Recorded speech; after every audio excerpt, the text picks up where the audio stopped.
Hello nerds, welcome back to the channel. Today it's a updating time, I'll call it. So I haven't been playing the card game for a couple months, and unfortunately parts of my deck have rotated out, so I figured I'll take this opportunity to kind of just record myself fixing the deck a little bit, preparing it for the new local quote unquote meta around here, and meanwhile just ramble about this whole situation with Pokemon nowadays. Oh, Pokemon is going to zero, and no, sell everything, it's worthless, blah blah blah, everything is going down. Like, oh boy, there's a lot to talk about. So sit down, relax, guys. You can just look at the screen and listen to me talking, because I will be going through the better part of my collection, so you might see something cool. And if you see something cool, leave it in the comment. What did you like the most? And actually just tell me if I'm doing all right with the deck, because I feel like I didn't end up doing a great job. I have to play test it a bunch. So yeah, what you see me doing here is I was checking whether the cards are legal or not, and I took out the three that I know that are not for sure are not legal. I'm sorry, and three that I will probably want to take out. Yeah, and I'm just going to browse what do I have just available to me from like random booster openings and whatnot, and some other tournaments that I attended. Not many, but still. So yeah, Pokemon going to zero, right? There's a big panic, everybody's selling out, nobody's really buying, it's pushing the prices of everything new, especially Scarlet and Violet, downwards on like every sort of product. And it's not only the booster boxes, I'm saying ETBs. People don't want to buy ETBs anymore because they feel like it's not worth it. And it really reminds me of well, actually, before I say that, there's also this talk that scalping is over, and like investing in Pokemon sealed products is over and all that, and I don't agree with that. While I do agree that scalping is probably over, you cannot buy something and expect to, I don't know, make 50% return on your money within 6 months. No, you cannot do that anymore. The time of free tendies of 2020, 2021 is over with. I mean, let's move on. I think we're back to just a regular sort of situation where you buy a product, it just slowly appreciates over the next couple years without those insane jumps. Oh, by the way, this card that you're seeing right now, Mesagoza, super cool, by the way. I really like it. It just never works the way I intended to, but just the idea of the card is kind of cool. So yeah, that era is over, that is for sure. However, I don't feel like, if you buy a product, especially from the Sword and Shield era, that are still not super highly appreciated, like Chilling Reign, for example.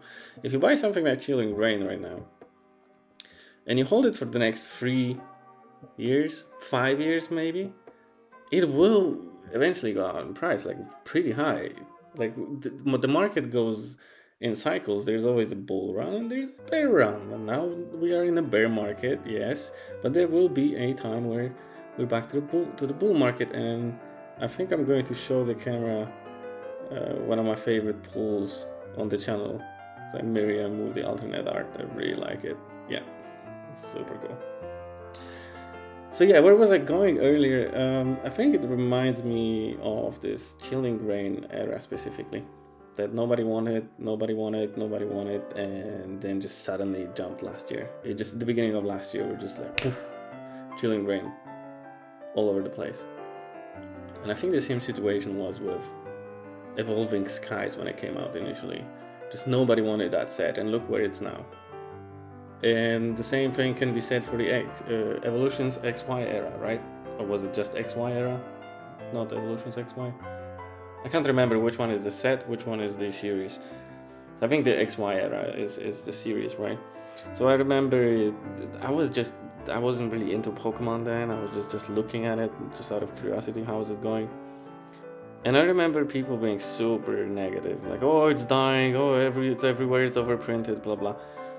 Look at the prices right now.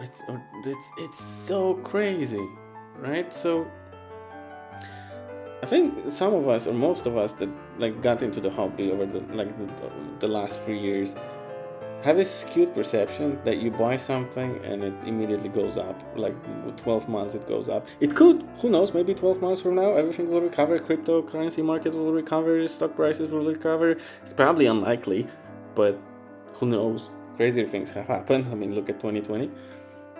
So you never know, and I think we have a skewed perspective that especially people who are new to like long-term collecting, long-term investing are not used to, is that you just buy something and you expect it to go down. That's one thing. Another thing, you kind of keep it for years. Yeah, so what I'm doing right now on the screen is I was checking how many supporters I have in the deck, whether or not I have space for an additional sparkle, and I figured I do. And I think I'm gonna end up pulling 2 Meloetas, which will bring me up to 3. Oh, this is a cool page in my binder, I really like it. Yeah, so this will bring me up to 3 Meloetas in my deck. I'm not sure if that's a good idea or not. I feel like 2 might have been the more, the better choice, but who knows. I'm gonna play it a little bit and see how it goes. Yeah, so let's just like relax and enjoy the hobby. The fact that, a product comes out and it's not immediately worth $150, $160, $200 is a good thing for the health of the game, because if you had a situation like this, then it could imply there is either like too much money in the market, or there's just not enough supply. So that both of these situations are not very healthy. You want to have a slow and static growth as much as you can, because that indicates a very healthy situation. Although I feel like Scarlet and Violet will suffer for the next probably year, maybe 1 year, maybe 2 years, because it's coming off the back of not only a very cool era of Sword and Shield, but also a very strong financial time, as in everything in Sword and Shield just went through the roof eventually, and it was such a crazy time over the last 3-4 years. Like, just pick any set, even battle styles, even. It's crazy how low these things got, and then how much they appreciated. So I guess that kind of comes back to the skewed perspective thing. So when you have a situation that you're coming back off of, something that is really strong like that, you have a very high bar, like high level of a bar set up for you. And if you don't do well right off the bat, like Scarlet and Violet unfortunately didn't do very well, you might struggle for a little while. And I think this really comes down to this. Although I haven't really played it, but I don't think playability of a lot of these cards have a huge impact when it comes to Pokemon. Because Pokemon's like player base is super low compared to like the collector's base. So many people just collect the cards instead of playing them. Which I don't know why, it's just kind of funny. I always thought playing them is a lot more interesting than just collecting them, but to each his own. It's not a bad thing by any means. Like, look at how many cards I have, and I don't really play them that often, right? I would love to, but it is what it is. Life gets in the way. So really, that's it. I think I'm going to just replace these 5 cards, because I couldn't really justify placing that 6th card. So I ended up putting that one Fog Crystal back in the deck, because I guess it's cool. You can just kind of turn through an additional card with the deck and just mill it down so you find actually something that you're looking for next turn or the next draw system. So yeah, I think I'm just searching for like one last thing that I might put in, but yeah, nothing's really gonna work. So yeah, totally. I wish Marnie didn't have to go. Marnie's such a cool card, by the way.